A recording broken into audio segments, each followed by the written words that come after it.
വിനായക ചതുർത്ഥിയോടനുബന്ധിച്ച് ഗണേശ വിഗ്രഹങ്ങൾ സ്ഥാപിക്കാൻ അനുമതി തേടിയുള്ള കൂട്ടായ അപേക്ഷകളിൽ വിമർശനവുമായി മദ്രാസ് ഹൈക്കോടതി. പണക്കൊഴുപ്പ് കാണിക്കുന്നതിനായാണ് പലരും വിഗ്രഹം സ്ഥാപിക്കുന്നതെന്ന് മദ്രാസ് ഹൈക്കോടതി വിമർശിച്ചു. അവസാന നിമിഷം അപേക്ഷയുമായി വരുന്നത് പോലീസിന് ബുദ്ധിമുട്ടാണെന്നും കോടതി ചൂണ്ടിക്കാട്ടി. മുഹമ്മദ് റഹീസ് വിവരങ്ങളുമായി ചെന്നൈയിൽ നിന്ന് ചേരുന്നുണ്ട്. റഹീസ്, എന്താണ് ഇതിൽ കോടതി സ്വീകരിക്കുന്ന നിലപാട്? കോടതി ഉയർത്തുന്ന വിമർശനം എങ്ങനെ, റഹീസ്?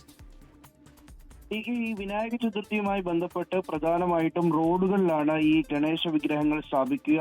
പല റോഡ് സൈഡുകളിലും ഇത്തരത്തിൽ ഗണേശ വിഗ്രഹം സ്ഥാപിക്കാൻ മുൻകൂട്ടി തന്നെ പോലീസിൽ നിന്ന് അനുമതി തേടേണ്ടതുണ്ട്.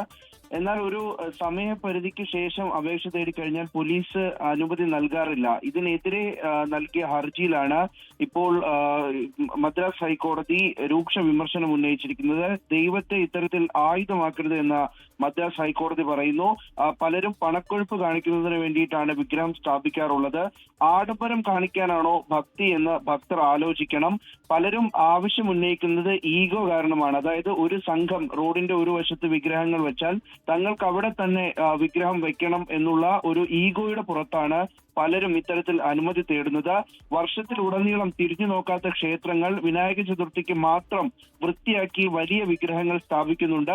പ്രകൃതിക്ക് നാശം വരുത്തുകയും ഒപ്പം തന്നെ മറ്റുള്ളവരെ ശല്യപ്പെടുത്തിയുമല്ല ഭക്തി പ്രദർശിപ്പിക്കേണ്ടതെന്നും പറയുന്നുണ്ട്. മാത്രമല്ല, അവസാന നിമിഷം അപേക്ഷയുമായി വരുന്നത് പോലീസിന് ബുദ്ധിമുട്ടാണെന്നും പറഞ്ഞു. ഈ കേസ് തീർപ്പാക്കുമ്പോഴും കോടതി പറഞ്ഞത് പോലീസിന് ഇവിടെ വിഗ്രഹം വെക്കുന്നതിൽ പ്രശ്നം. അവസാന നിമിഷം ഇത്തരത്തിലുള്ള അപേക്ഷകളുമായി വരുന്നത് പോലീസിന് വലിയ ബുദ്ധിമുട്ടാണ് എന്നതടക്കം ചൂണ്ടിക്കാട്ടിക്കൊണ്ടാണ് ഈ സമീപനത്തിനെതിരെ അതിരൂക്ഷമായ വിമർശനം കോടതിയുടെ ഭാഗത്തു നിന്നുണ്ടായത്. മുഹമ്മദ് റഹീസ് വിവരങ്ങൾ പങ്കുവയ്ക്കുകയായിരുന്നു.